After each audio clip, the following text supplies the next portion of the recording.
Okay, welcome back everyone to the Know It All podcast series, your career cheat sheet, where we bring guests from variety of industries here in Canada and we share and we create more awareness of the interview process, job search process, and whatnot. If you have been following the podcast for a while, we have had a lot of veterans from the industry, and today we have again an amazing guest here, Chaitali, with us. I'll hand it over to you, Chaitali, and maybe introduce yourself for us, please. Thank you. Thank you so much for inviting me, Sachin. It's pleasure being here, and wish everybody remaining rest of the day. I'm Chaitali. I am in Canada for last 23 years, and I'm working for a major financial institution now over 20 years. And I had the same journey as any new immigrants have with a lot of different struggles to get here. But what I learned from my struggles is like, never say no to yourself, never give up, and then, consistent, be persistent. That's where I came who I am. So a lot of my struggles and rejections actually became my redirections and helped me carve me to be who I am today.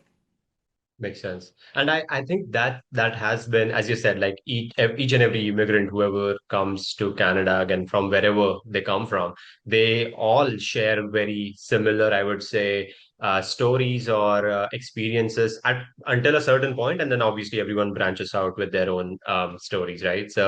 Again, very excited to see where this goes. So maybe I'll go back 22 years, as you said, and or maybe even more. And I would probably start as to what sparked your interest in the field that you work today, right? Or like, why did you choose that? Okay, this is what I want to pursue, maybe going forward. So my background is from insurance industry back home. So I'm from Right. India. So I was Hmm. in insurance industry, came here, wanted to be in the insurance industry, and I started with that, but somehow the opportunity came for banking. I came Right. here with my 1-year-old son and I had to do RESP for him. Right. For some reason, unfortunate reason, I didn't have the best advice. So I did take some loss as a new Mm. immigrant in the first few months. So I always give, do your due diligence, or when you need something for financial, if you're very new to the country, always ask two, three advisors maybe to get the Sure. right solution. That's something that I share with people. So that actually made me think that, okay, if I'm in this new country, I need to know my finances.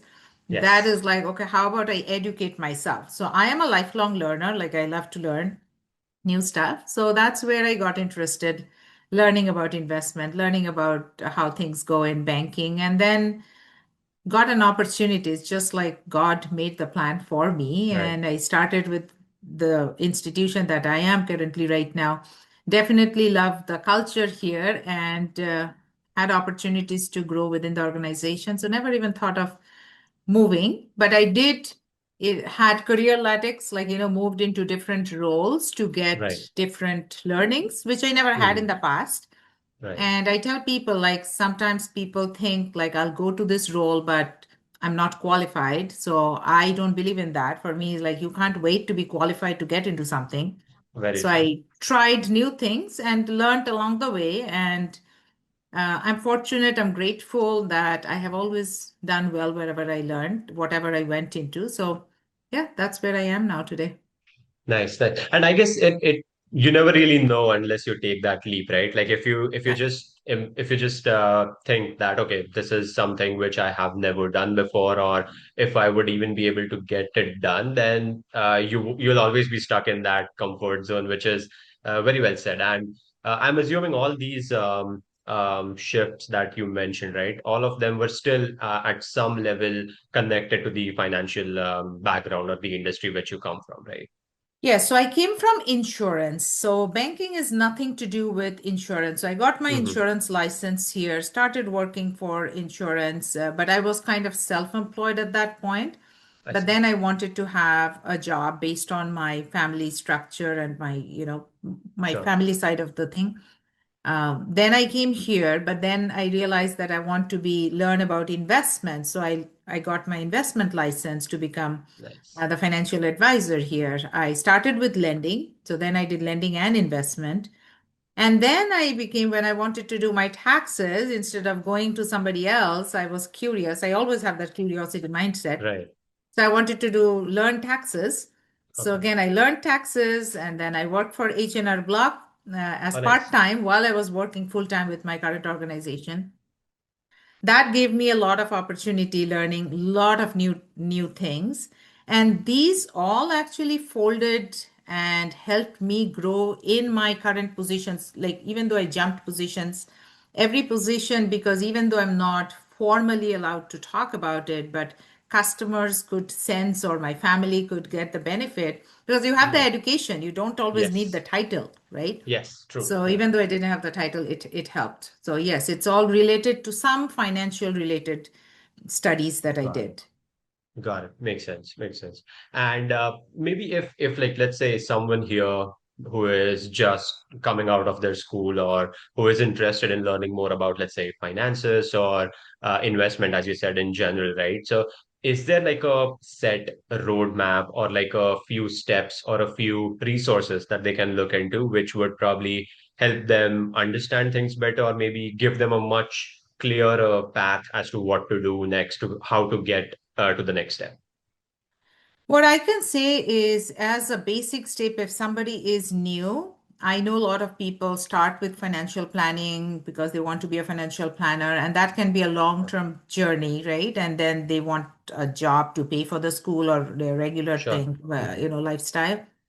It is the easiest one to get a license and get an understanding of investments and get into a banking job is Okay. IFIC, the IFIC, that's the mutual fund licensing program. That is very short program, easy to be done. If Okay. somebody wants to have insurance side, then LLQP, that's the life licensing. Again, not very long time. Now, if you have LLQP, you cannot really work for a bank. So I had to surrender my license to work for Oh, a wow. bank. That's conflict of interest.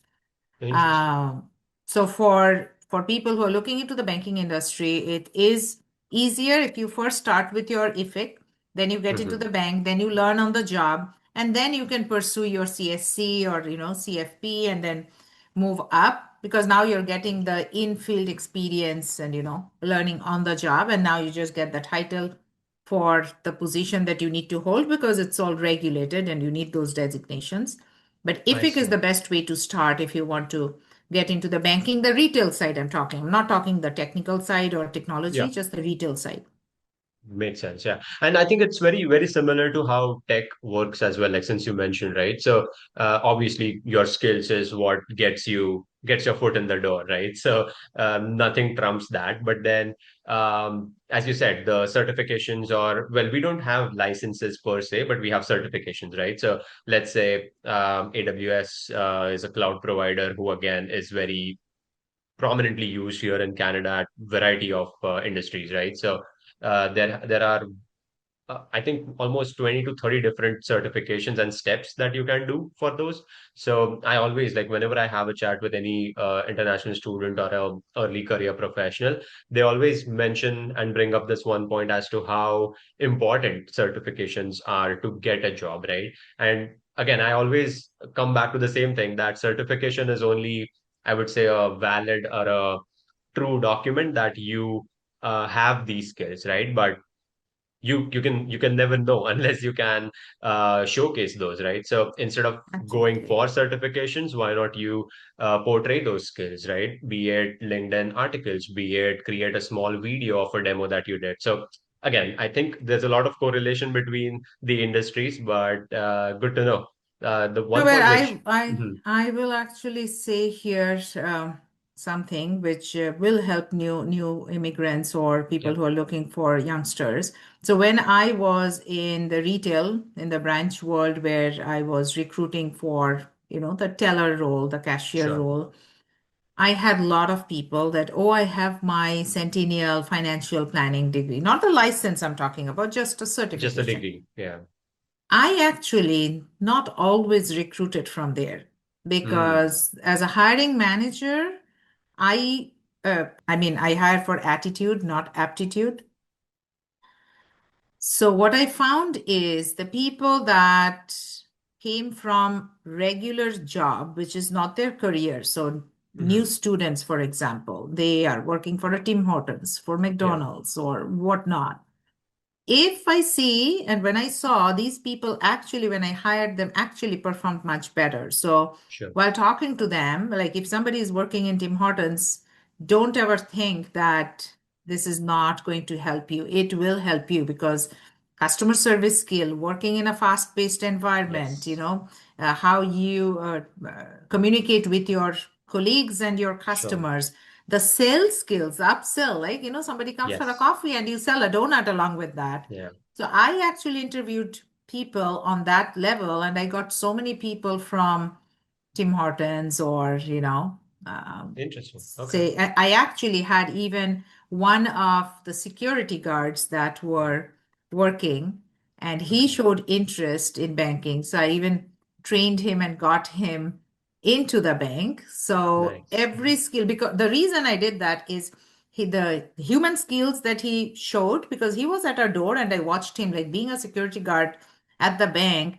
Every customer came in, he asked, their name, or talked to, Right. Yeah. wish them good morning, or when they left, he talked about how the day was or how the transaction was, and he wished him a thank you. Like, this is not that he really had to do, but he Hmm. showed that, and that caught my eyes, and Nice. that helped me grow. So wherever you are, give your best, and always think what transferable skills I can get from this job to the Hmm. job I really want to go. Yeah, very, very good point. Like the transferable skills are a lot of times people feel as if doing this job is just for survival and that's not going to generate anything else. But as you said, very well said. Those identifying those transferable skill is also a skill in itself, right? So you need to know that okay, if I'm working in a fast-paced environment, even though it's not related to my bigger picture goal that I have in the future at least I'm learning a few skills from here, which I can then apply over there. So yeah, Yeah. well said. Awesome. And what about like again, since you came 2 decades ago, right? How was what was the I would say the job market like back then, and how was or rather how difficult was it to getting your foot in the door? If people believe it or not, it was much difficult before than now, right? Okay. Because that time it was more, the barrier we got is, do you have Canadian experience? Hmm. Which is now, I believe you can't even ask that, and which is a great thing that people are not stopped at that. Hmm. So the first hurdle we had is, do you have Canadian experience? And if you don't get a job, you don't get the experience. So we went on that. Yeah. Second is, even though there was internet, social media was not this active at that point. So I guess people's knowledge to prepare themselves was Hmm. less than Okay. now. Things are so easily available, like more podcast and this and that. Sure. Then you have the Canada definitely has grown in terms of immigration. So then you have more community support than we had like 22 years ago when I came. So Right. those were there. So you really had to be more proactive. You yourself had to do more.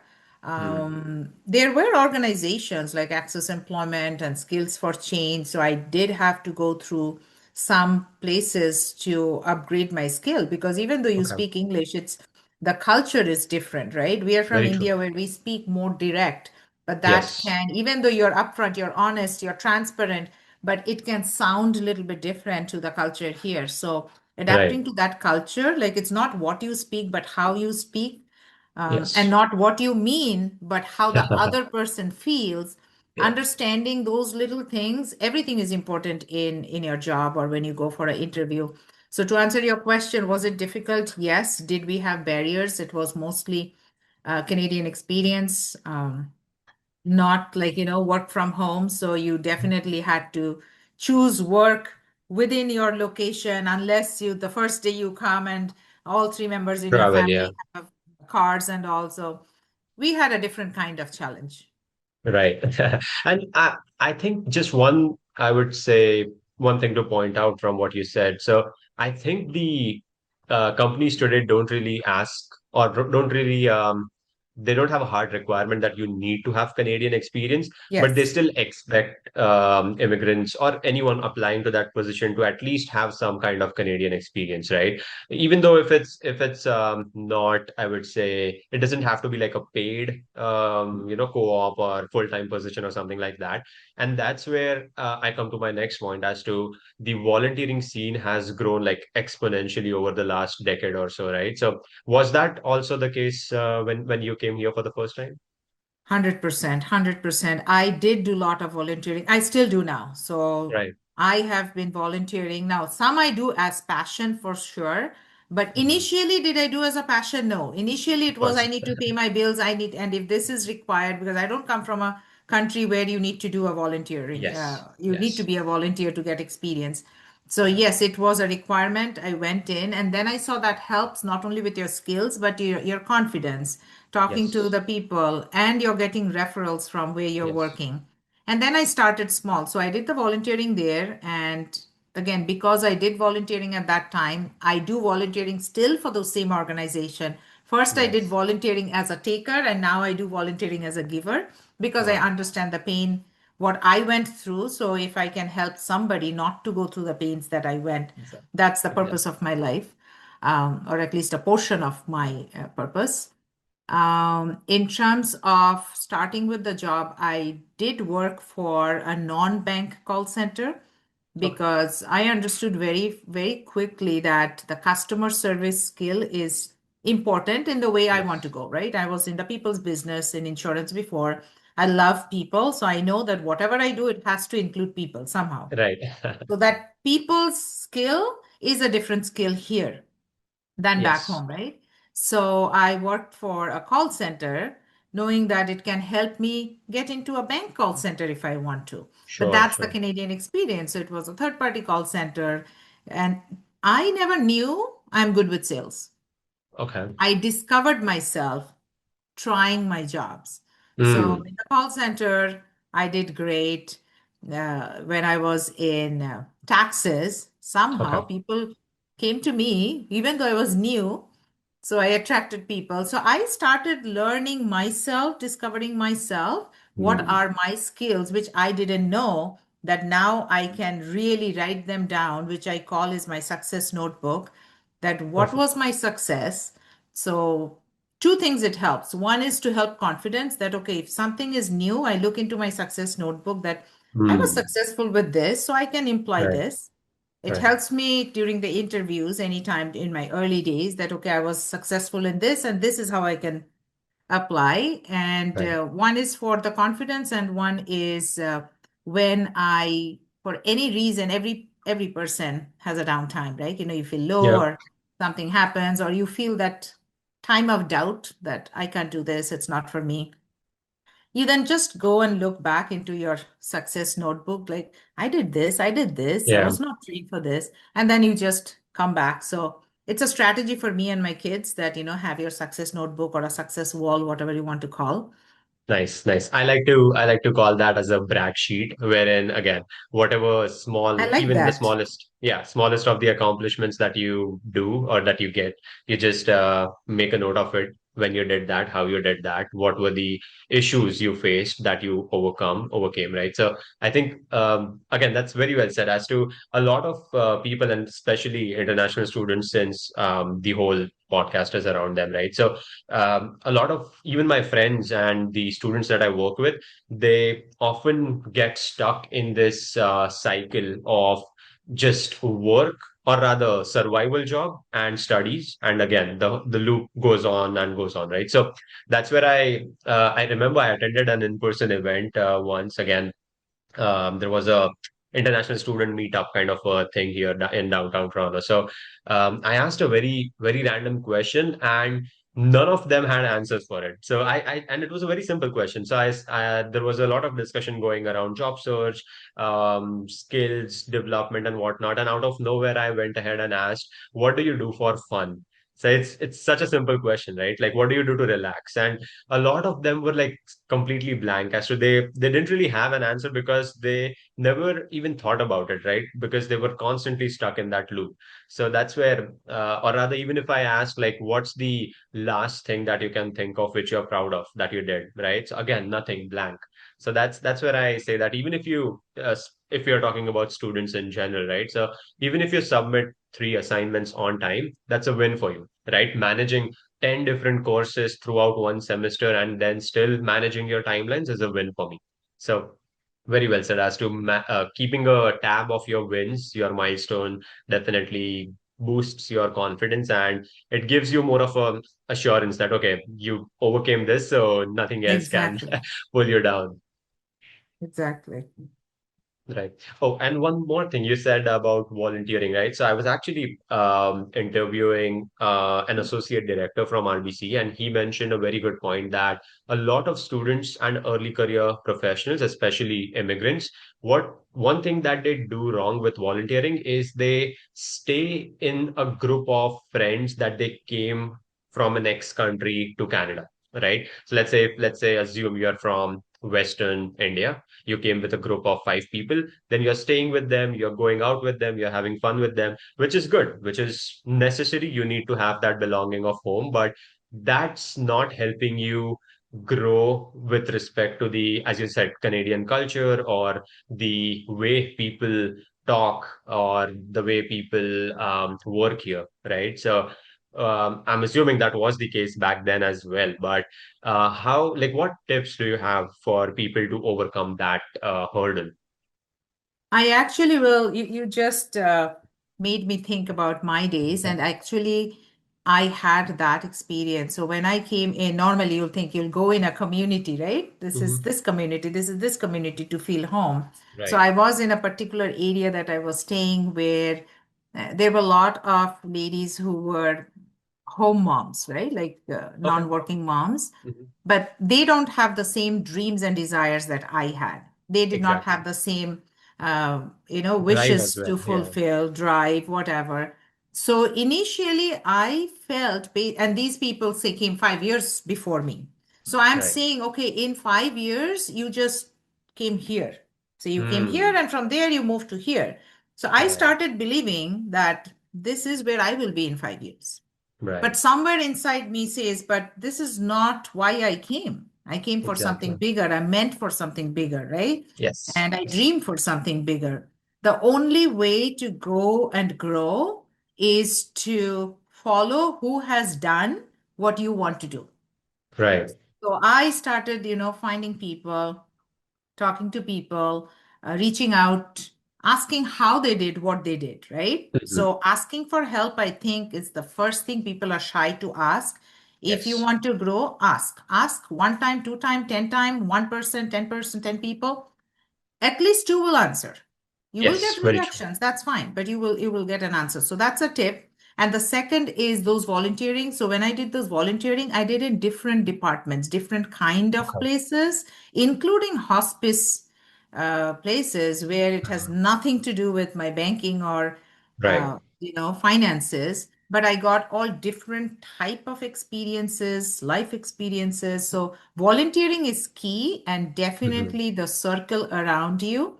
Like there's a saying, show me your five friends and you can tell Yes. your future, right? So Yes. you will have close friends just for fun, where you know that these are not going to pull you up. But then Yeah. you need those kind of friends who does not have to be friend of your age. It can be somebody you look up Sure. to, but they can be your guide, your mentor, and they will criticize you or give you constructive feedback, and you Hmm. actually have to willingly accept that constructive feedback because you Very want true. to be like them. Yeah, and that's you've touched a very, I would say, good point as to a lot of people don't really have a taking towards accepting that constructive criticism, right? As if they feel that they don't deserve this feedback, or maybe they are better than that, right? So and again, the whole thing. I feel, as of personally, I feel it goes back to where we or other people, especially immigrants, come from, right? Like maybe their culture itself does not have that foundation of all these things, which creates like a huge conflict in their head, and they are not even able to process it to understand and then grab a hold of it, and it's too late until they do. So, very important to take care of these things. And I think even what you are doing, this is an amazing job that you are doing, getting the experience into one Yes, place. So if somebody gets a podcast where you get all different immigrants and their stories and their journeys, exactly. this itself is a very important resource. So there might be Right. 10 people who are not reaching out to me, but just watching your podcast, they know about my journey and then your next guest journey, and they learn from there, right? They Exactly. get And 10 that's the whole advices point. and And yeah, no, please go ahead. Sorry. no, I'm like they get 10 advices and they pick Exactly. up which one they want. Exactly. No, very well said. And that's the whole point I started this. So I think even when we had the call last week, I mentioned, right? So when I myself was looking for a job in this specific field, right? I found zero resource that could help me, right? Like obviously, yes, there were LinkedIn was still there 2, 3 years ago. Of course, it's crazy, exponentially grown today with all these AI integrations, but still the raw information that you would want or the latest information that you would want was never available anywhere, right? So that's where when I was at a point that okay, I have a few years of experience now, I've had a good connection, like a professional network as well, wherein I can leverage this idea and then get people on board, which will help students. So that's where we are here, and I guess we are almost 11 or 12 episodes down, so yeah, hopefully it keeps on going. Okay. Next question, which I have is again a very interesting one. I know you talked about how you, as in what was your first job or rather how you got into that, but what was your like job search process behind it? Like what was the job process first of all 22 years ago when you first started looking for your first Canadian job, and how do you see that like 22 years in the future, like today, what changes do you see, and maybe what's the one thing that you think has remained constant throughout these 20 years?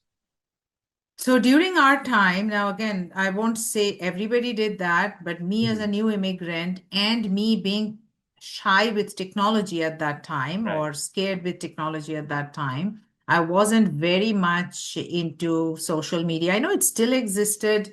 So I wasn't into that, but most of the things we had that time, we have some newspapers. I even forgot the name of the newspaper. right, So newspaper ads was something. You had staffing agencies, right. that's something. Word of mouth, of course, going out and giving resumes that many people did, depending on what kind of job. Right. Calling from Yellow Page, like, looking into that was there. So Interesting. Okay. my job actually I got from the newspaper. So I saw Okay. the ad on newspaper, my bank job I'm talking Mhm. about. My anything beyond the bank job, there are always some one or two in between survival jobs that you need to do, Sure. which every immigrant does. But my bank job was on the Newspaper ad. newspaper that I applied. Now, on the newspaper, it also said, I don't think anybody uses that much, Mhm. workopolis.com. Okay. So that was the site that used to go a lot. So I applied through Workopolis and I applied through whatever was written on the newspaper. And I think I got call from the Workopolis.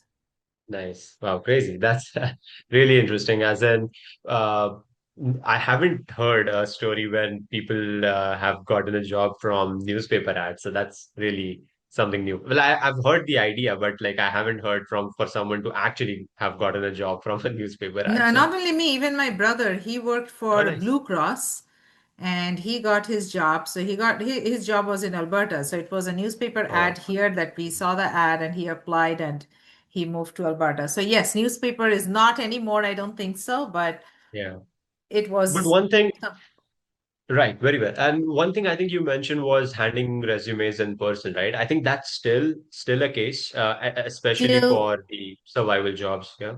Not necessarily survival jobs. So I will tell you, I myself recruited too during my, branch manager era, because Right. imagine when I post for a CSR role or a teller Sure. cashier role. Online, there's thousands of application. Yeah. Everybody is qualified for the basic role.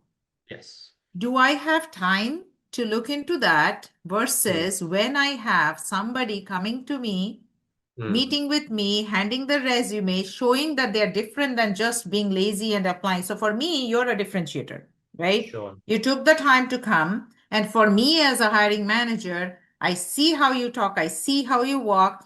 I don't Sure. have to book an extra interview time like, okay, you're here, come have, let's talk. I Right. talk on spot interview. I like him, I take him. Nice. Right. Okay. So that still works. Interesting. Because for me, even now, if somebody comes and talk to me, I'm looking for this position and say I'm hiring, and Yeah. on spot, I like the person, I'm going to take that person, even though there are 1,000 application online, right? Because I Got it. got what I need, whether I get it online or in person. So my advice will be for anybody listening to us that if you're looking for a job, again, does it happen for very high level jobs? No, but the basic entry level Yeah. jobs, Yeah. if it makes sense that you can go and meet the person, you might be even in the pool. Like when I was the branch manager, I had this big pool of people. So when I met Hmm. them, I made some notes. And then Right. whenever I was short of people, I went through that. So I never had to rely on online applications. And people might think, Nice. why am I applying online and not getting a call? Because there might be hiring managers like me who are, Hmm. you know, gathering real talents who are coming and showing their face and showing how proactive they are. Nice. Makes sense. Yeah. And then again, you would probably want to choose someone who are either you have already interviewed, you have already seen, so you have a better idea of who they are and what their skills are. So yeah, makes sense.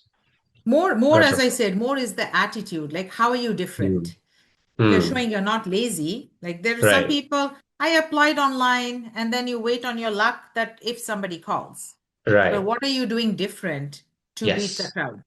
Yes, very well said. And that's again a very similar theory that I try to explain all these students trying to apply for the jobs. Again, in today's era, it's much easier to apply for a job than it was before. Like 22 years was a crazy timeline, but even like a couple years ago, 3 years ago, it was not that easy applying to jobs, right?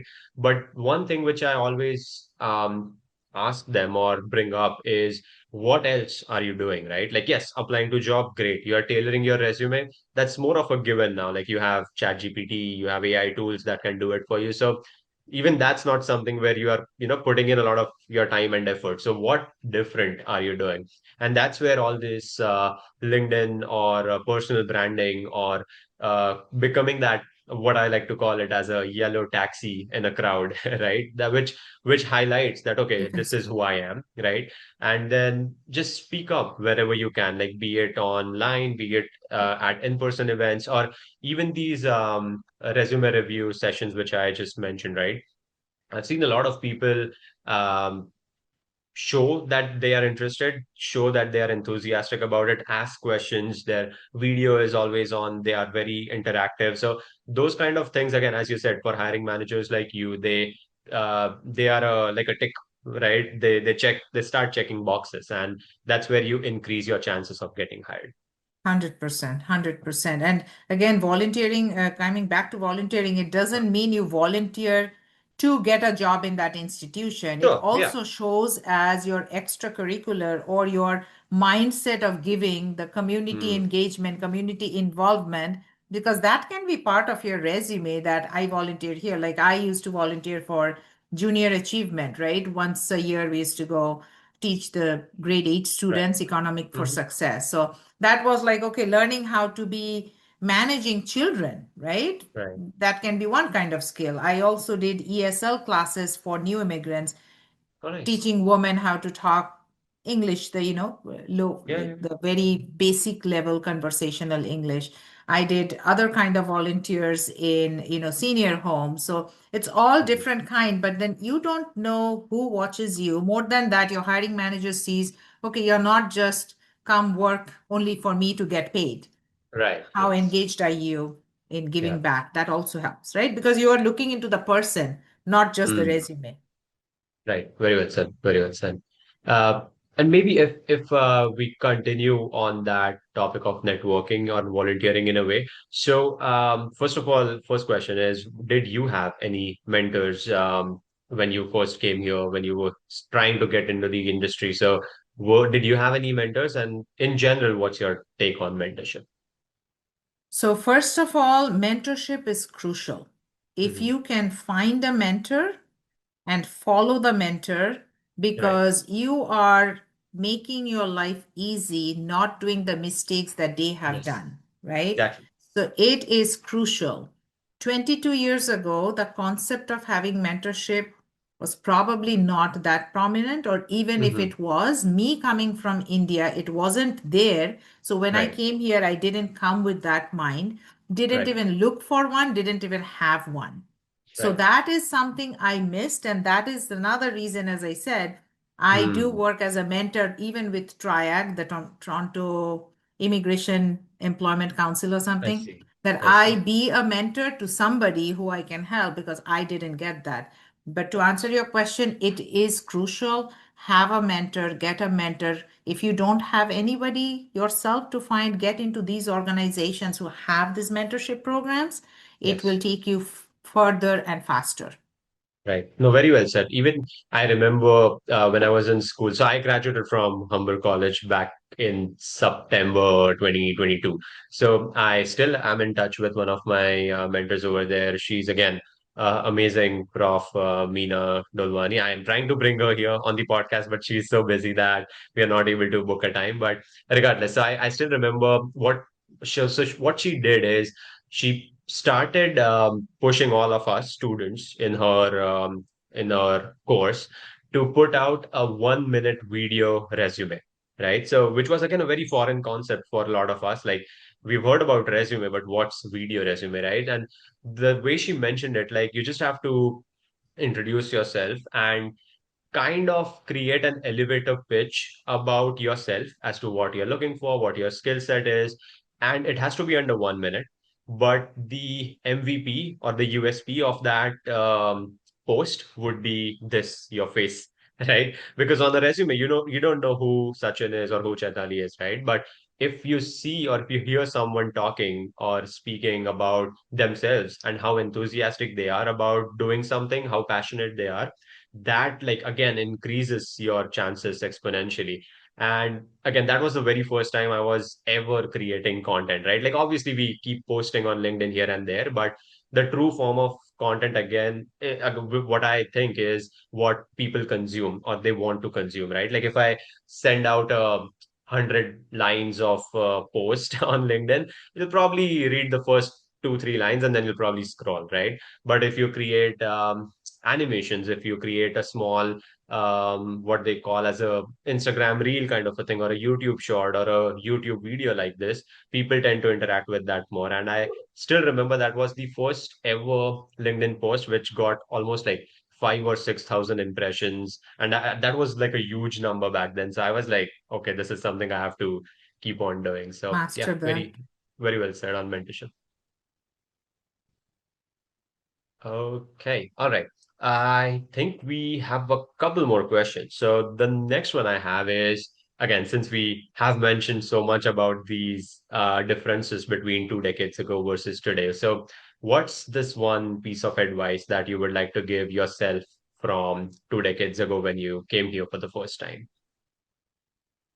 I think that's the main thing. Find a coach, find a Yes. mentor, right? And because I didn't do then, right now, like, I am in my mid careers, mid age, Hmm. but right now I do have coaches and mentors, and sometimes Nice. it's paid coaches and mentors because Okay. investing in yourself is the biggest investment, and Very that has the true. biggest rate of return.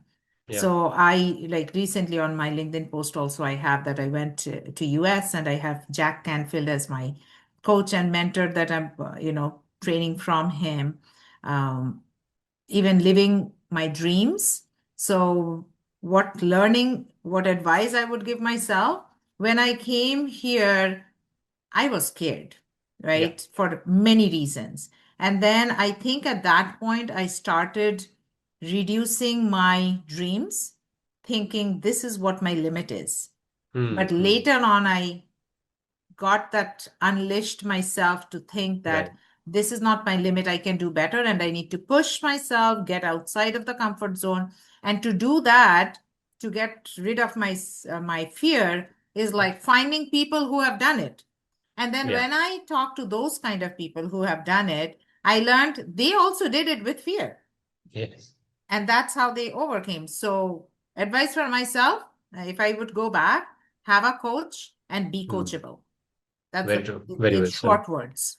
Yeah, no, that's very well said. And I think a lot of people need to understand this and implement it as soon as they can. When they again come here, they start to establish themselves, because it's like training a child. Like, it's easier to train a child than a young adult, right? Like, so when your foundation is raw, it's very easy for you to take advice, or take feedback from multiple sources, and then you can build on top of that and not do the mistakes, as you said, which they did. So very, very important to have a mentor for sure.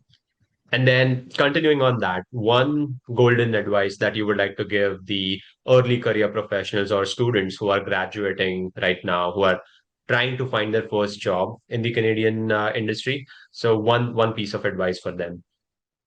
I think I will, like, I give few C's, like, C for clarity. First, be Okay. clear what your goal is, what you're looking for.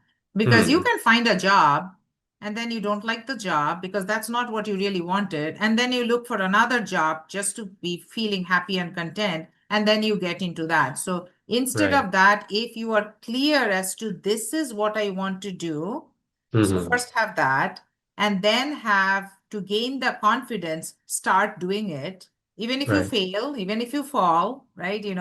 But with failing and falling, ultimately you will be flying. So Right. just do it.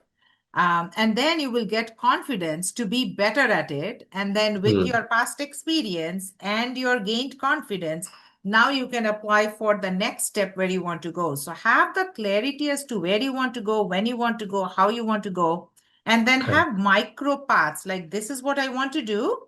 I might Hmm. not like it right now, but you have to push yourself to do it because Right. nobody likes to take medicine, but you have to take it to get well. So Yes. sometimes you Yeah. have to do what you don't want to do, but that is what's going to take you further. So do even if you don't want to do, as long as you know that this is going to take you further.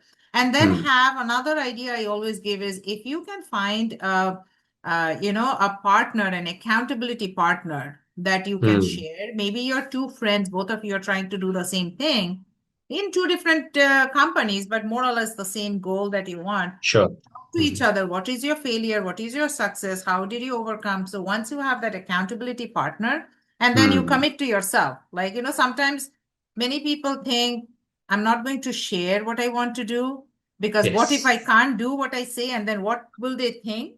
But I Hmm. always say, make it public what you want to do because Yep. then you are holding yourself accountable that hey, I already said I'm going to do it. So Yep. I need to show and prove and do it. And then Yes. you will meet that deadline for yourself. Yeah, very well said. Yeah, that's very true. Like, I've seen a lot of people put these like day one out of 100 of doing something, day two, day three, right? And then after a week or so, it fades off, right? So then there's no point of you even starting it or putting it out there, right? So, but if you do, then again, you hold yourself accountable of getting it, seeing all the way till the end, and just getting through, which is very important. Also, I think is important for people to have their realistic dream because many Hmm. people think, I want to do this and I want to do this by next year. It might Right. not happen next year, right? So Very. give yourself enough time because some people are still in that comparison mode. Oh, this person is from India and she's doing this, so I'm going to do this. But you forget that this person here is for 20 years and you're here only Yes. for 12 years or 2 years, Yes. right? So Yes. if I forgot, there is a quote that I heard where or a story that I read where one person was asking the speaker on the stage that I Hmm. want to be a confident speaker like you. Right. How do I do? And the person said, so you need to do everything I did for the last 10 years, right? Right. So I think that giving Very that true. time and the realistic dream is important. Yes, and then putting justifiable efforts towards it is also Yes. a secondary thing, right? Like again, you cannot just say that, okay, I want to get into Amazon as a software developer, ending 150,000 a year, but not put effort, what which is required, right? Not just Yes. enough effort to get by, but actual like grind to get it done. So very very important as well. Yeah. Awesome, awesome. I think we are at time, almost at time, and we have covered again all the questions I had for you. So, I any closing remarks from your end, Chetan?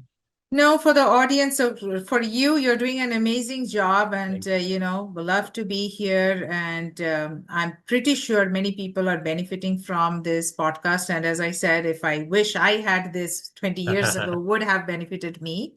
And Yes, thank for the audience is like, keep yourself up to date with what's going on in the market. Networking is key, like anything else. Like it's you. really, really that important. Network is your net worth, technically. Yes. Communication, you can start communication if you feel I'm shy, I can't speak that much English fluently. Start Hmm. small, like when you go to the Yeah, grocery store, like still now I have that practice. Like yeah, I can just take the grocery, make the payment and come. But each and every time I talk to the cashier, like, yeah. how's your day? How long have you been here? So I started initially with the mindset of being fluent with my English, Hmm. Right. getting that fear out. But now it became like, maybe Second making nature. Yeah. second nature, but even also helping that person. Maybe nobody talked Yeah. to that person. She's only doing that work, and I'm the person bringing smile to their face. But for the new Yes. immigrants, I think it's crucial that you find those micro moments of having talk. If you're going on a subway, start a conversation because you never know. Maybe that person can be a referral for you Yes. and they're looking for a job and they found you there. So every opportunity, and I talk a lot, that's why, because I take opportunity of every moment to talk to people. No, that's very important. And again, any opportunity that's not taken is an opportunity missed, right? So might as well utilize it. Absolutely, absolutely. Awesome, awesome. No, thank you. Thank you so much for Thank you sharing so much. all your wisdom from the last 2 decades.